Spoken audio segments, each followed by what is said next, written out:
So, I don't know what to call this. This is my sermon of the day or whatever. Free thought for you. When Jesus showed up for the Romans, if he had told them that he was the destroyer and that he would destroy them, they would have laughed at him.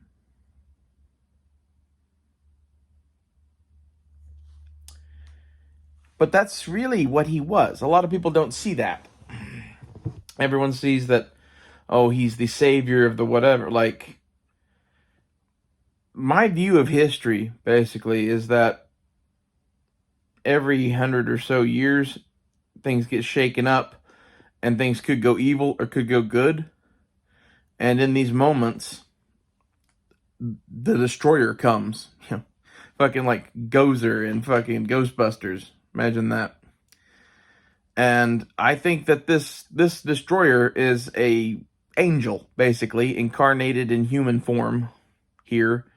And that they have a great many abilities and powers that are kind of like, I don't know, you would just think that they were spooky. And I think that the form that the destroyer chose to take, because of things that happened to him here in his life and existence 2,000 years ago, he chose to take the form of Jesus of Nazareth, which is a very interesting form, because he's both Savior and Destroyer all at the same time. He was the Savior and Messiah to the slaves of Rome. But what the slaves of Rome do not realize is that they were only being fed because there was an empire. And without a slavery, there is no empire. And ultimately, that's what ended up doing in the Roman Empire. There's a lot of other things that did it, but the fact that they lost their slave labor and had to import a bunch of fucking foreigners basically to do work for them, and a bunch of other shit, it just spiraled into this, what we now live in today. Jesus literally crumbled their fucking empire. And he did it by dying on a cross. This is one of those things, a lot of people wouldn't look at it that way. The interesting part is, in the wake of this, how many people starved? How many people died in the ensuing wars? How many people have died in all of the wars since then because of Jesus saving the slaves?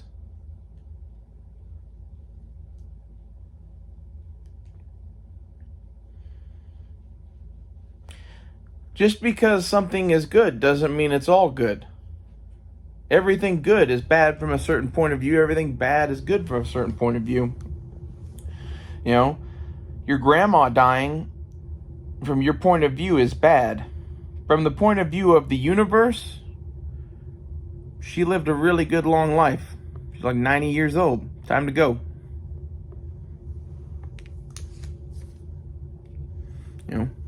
Miss her, do not. Mourn her, do not. Go listen to Yoda.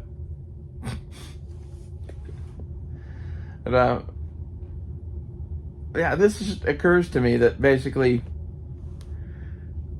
whatever this is, whatever this Merlin figure, whatever this fucking this angel messenger thing that keeps coming back here over and over again, every time it comes, it takes a different form. And I think this happens because it is born to some sort of a human mother and is influenced largely by the mother that it's born to and the culture that it grows up in. And this is why you get, different forms of this. A lot of people wouldn't get that, Genghis Khan was probably one of these, I would call them star children. Something like that. Genghis Khan is how bad it could go. That's why, I say that he's Shiva the Destroyer. When talking about Jesus, if Jesus had just decided to do things differently, he would have been Genghis Khan. That's what I fully believe. But instead, it's almost, I really like the story of Jesus for the sake of nothing else.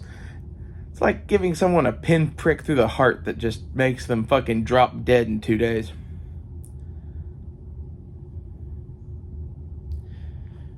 Now, if you want to hear some more blasphemy, I don't believe that Jesus resurrected and all of that in the way that they said. This is what I believe. I believe that the Romans crucified the shit out of him. And then I think that when they pierced his side with the spear, it drained his lungs while he was drowning in his own fluids. I think at that point he went into a coma, and they took him as dead. They wrapped him up and put him in a grave or some shit. And then 2 or 3 days later, he came to and unwrapped himself and stumbled out of the grave into people that were friends of his. And at the time, this is, oh, holy miracle, whatever. But in reality, Jesus was just a tough son of a bitch from being a stonemason. Like, this is one of the things you have to understand is in our retelling of this story that we've been told a billion times, they make Jesus a carpenter. And this is a mistranslation of the original Hebrew shit. He built houses. In the Middle East, when you build houses, you're a stonemason. At some point along the way in Europe, it got to carpenter because that's who builds houses there. So, assuming that Jesus was fucking a tough motherfucker from laying stones most of his life before going on to be some sort of a rabbi, teacher, whatever, I think it's plausible that he could have done that on the cross, where, he went into a coma for a couple days and came back. Like, this is some shit that, that can't happen. Well, go read about Marcus Luttrell. Like, the human body is capable of a lot of crazy shit. And especially if Jesus was larger than average in any way or anything like that. None of this is really said, but, all of these factors would help him to survive something like that ordeal on the cross. And then as far as, why did he ascend to heaven? Well, he fucking died 30 days later or some shit. You can't get crucified and stabbed through the side and shit and live. He still died. That's why he went to heaven. I think this is a lot closer to reality than what anyone else would tell you. And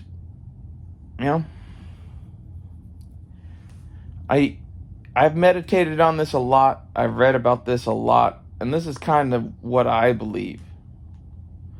I don't know if it's right. I'm curious to see what you guys think.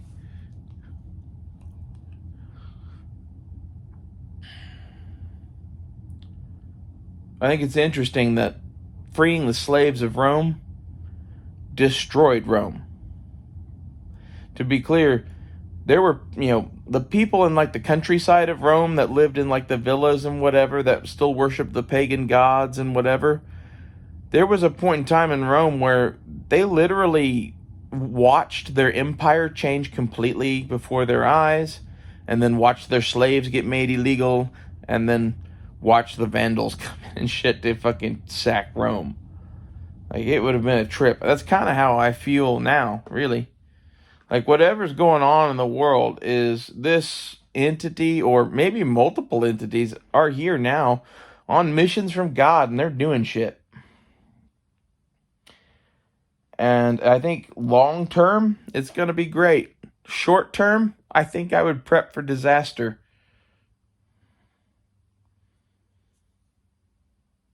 That's really where I think it's at. As far as, Jesus being the Son of God, let's touch on that here too when we're talking about Jesus.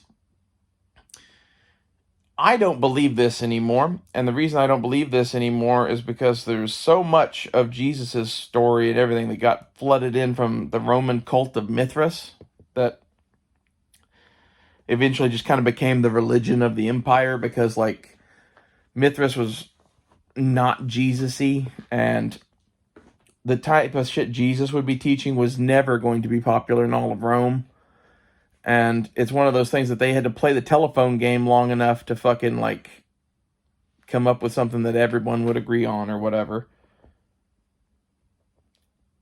And I think that basically the entire like divine nature of Jesus is sourced from the Romans. I think believing that is akin to being a Satanist. I think most Roman Catholics actively worship the devil. So, anyway, this has been my thoughts on Jesus and whatnot. I'm going to go figure out a title for this.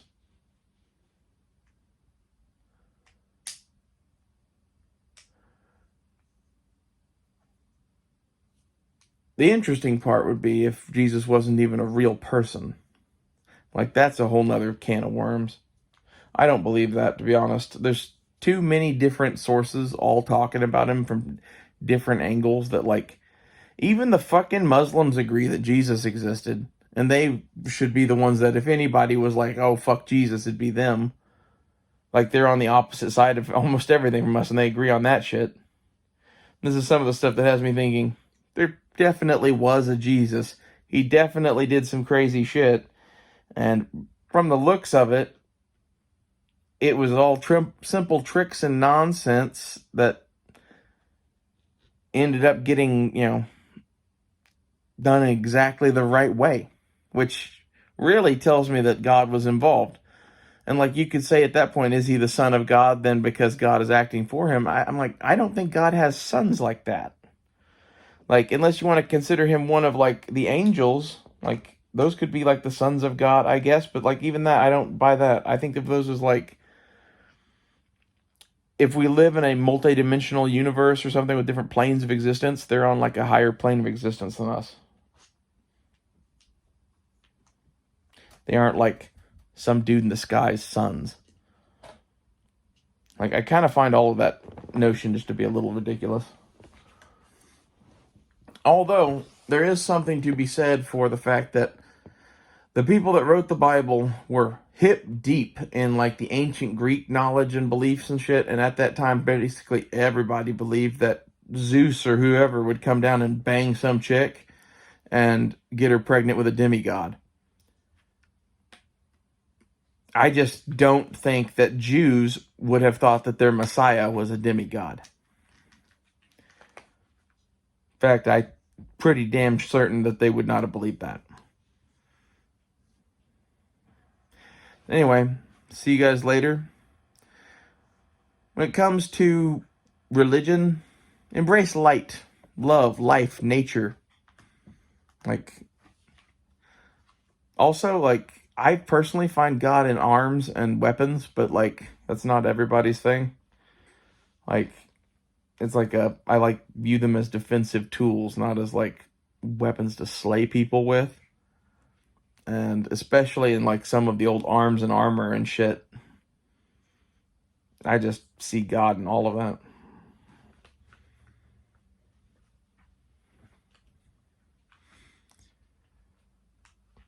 Also, probably go spend some time with some animals.